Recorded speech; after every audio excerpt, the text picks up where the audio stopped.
What is going on, everybody? It's your boy Phoenix here, and welcome back to our Marvel Spider-Man 2 informational video.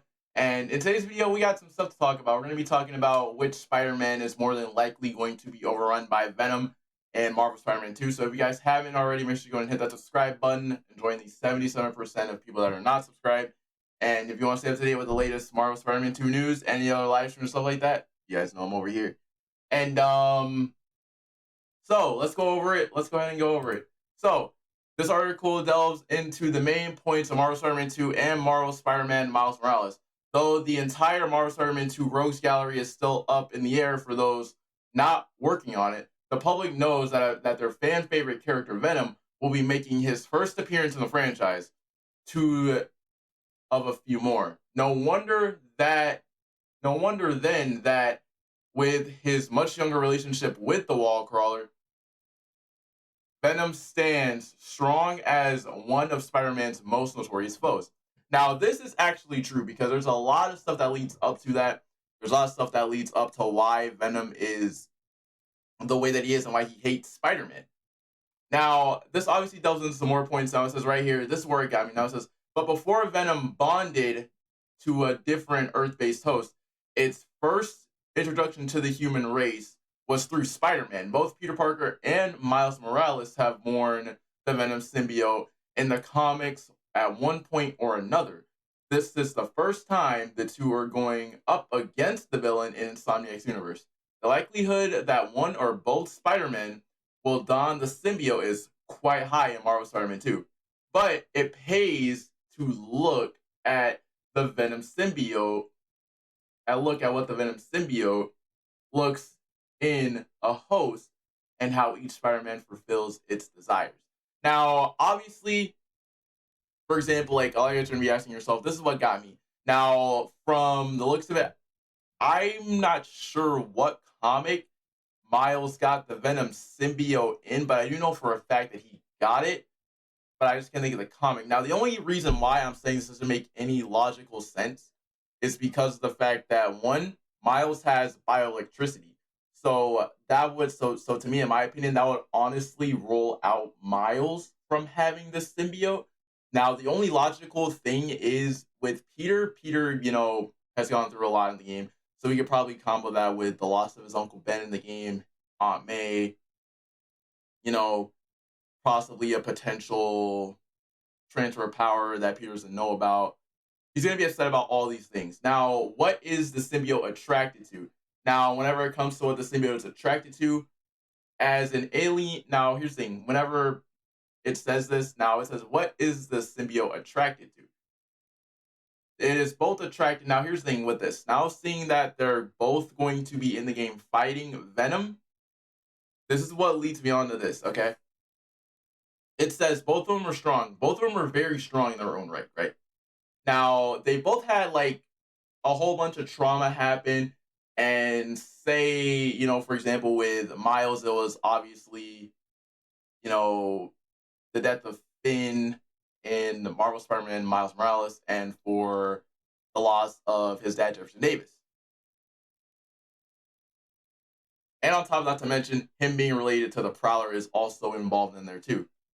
Now, along with that, it seems like both of them are going to be a very, very good hosts, a potential host for the Venom symbiote, and it's going to be a measure of a lot of pain and anger, because as you guys know, whenever Peter has it on, it feeds off of, it boosts his confidence, his anger, it boosts things that he doesn't want to be boosted, and it feels so good to the point where, Peter doesn't want to take it off.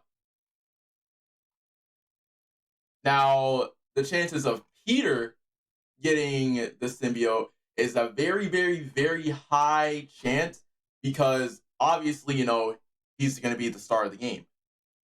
And on top of that, with the fact that it is the most logical sense in the game, because as you guys know, Marvel Spider-Man 2, this is a Peter story. So I would want him to get the symbiote. And on top of that, with his relationship with Harry, who got out at the end of Marvel Spider-Man Miles Morales, he was covered in the Venom symbiote. And along with that, think about that for a second. He has and along with that, hopefully you guys don't know this. Hopefully you guys actually don't know this or not. But the Venom symbiote in Ultimate Spider-Man, and Harry's also Spider-Man. Harry is Venom in Ultimate Spider-Man, so that's the reason why they're, at least it's my opinion, because they referenced him a lot. They referenced that, so they're probably taking a lot of the influence from Ultimate Spider-Man. At least that's what I'm thinking whenever it comes to the symbiote. Now, how it's going to be transferred, I'm not really sure. Hopefully through some sort of handshake with Peter, hopefully. Now, it says right now, another thing it says right here, it says, Harry Osborn, who was last suspended in the water tank in Norman Osborn's lab, covered in what looks like the Venom symbiote, is deeply personal, one rooted in a long-standing friendship. This relationship could be a key component in the sequel that connects Spider-Man to one of his new foes. Now, this right here obviously could lead him to a potential meeting with Craven, or probably Miles fighting Peter himself. Because, at least it's my prediction, I feel like at some point we are going to have to fight Peter to get the symbiote off. We're going to be playing as Miles to get it off of him. And as you guys know, Miles has that bioelectricity, so it could mean that by the time it's off, it probably will be transferred over at some point back to Harry, at least what I'm guessing. And that's my perspective on it. Now, it says here, the Peter and Marvel Spider-Man also carry some pretty heavy burdens. Aside the death of Uncle Ben, Peter now has to live as an orphan with the death of Aunt May. While he knows he did right by the city from Devil's Breath, which I feel like is still going to be felt, but he still also carries the guilt not using the cure to save his surrogate mother, which is Aunt May.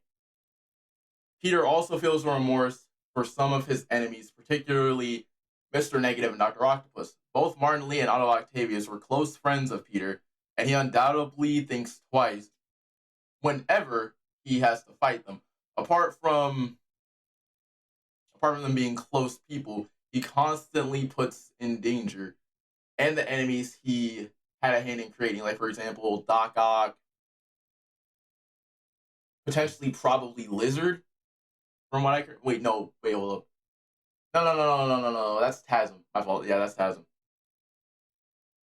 Now, another thing that could easily make the symbiote go to Peter is sort of the fact that the symbiote, whenever it's bonding to Peter, I'm pretty sure I'm gonna find a video from Spider-Man 3.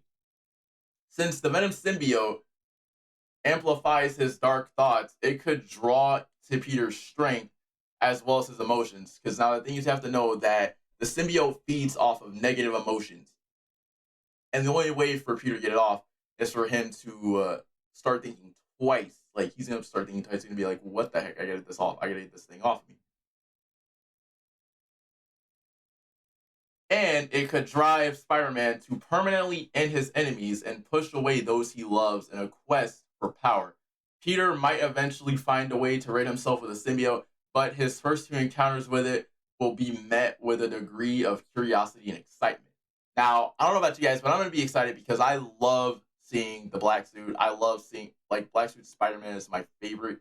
Now, I don't know. I just love it all. I don't know. I just love whenever Venom comes into play because he's just so cool. Now, we already went over this. The chances of Miles getting the symbiote is going to be an insane problem, because let's think about that for a second. Miles has electricity, plus he has invisibility, so that's going to be a huge, massive problem. And at that point, it's just going to be a problem because think about that for a second. I'm pretty sure that Insomniac is not going to make Miles that OP with him having Venom Blast, Camouflage, and now on top of that has a symbiote on him. I feel like that is way too OP personally, but I can see where Venom getting onto Miles and, taking control of Miles and taking control of his emotions come into play, because he's lost Finn, he's lost Jefferson Davis as well, and not only that, but he is the nephew of the Prowler, so I can see where that's going to come into play. Now, with him working alongside, now this is what really got me right here. I'm gonna put this article in. It says, what's more, constantly working alongside Peter can make Miles feel like an inferior Spider-Man. Something he has admitted in Marvel Spider-Man Miles Morales. The Venom symbiote could not provide Miles with the power he needs to raise his problems at a negative cost. Now, speaking of a negative cost, like, you know that the symbiote feeds off negative emotions, so Miles plus the fact that he has a symbiote on is a deadly combo, and it's probably going to be way too OP, so I can't see Insomniac doing that. Now, let me guys know what you guys think down in the comment section below. Subscribe if you're new, and I'll see you guys later with another Spider-Man webtastic banger.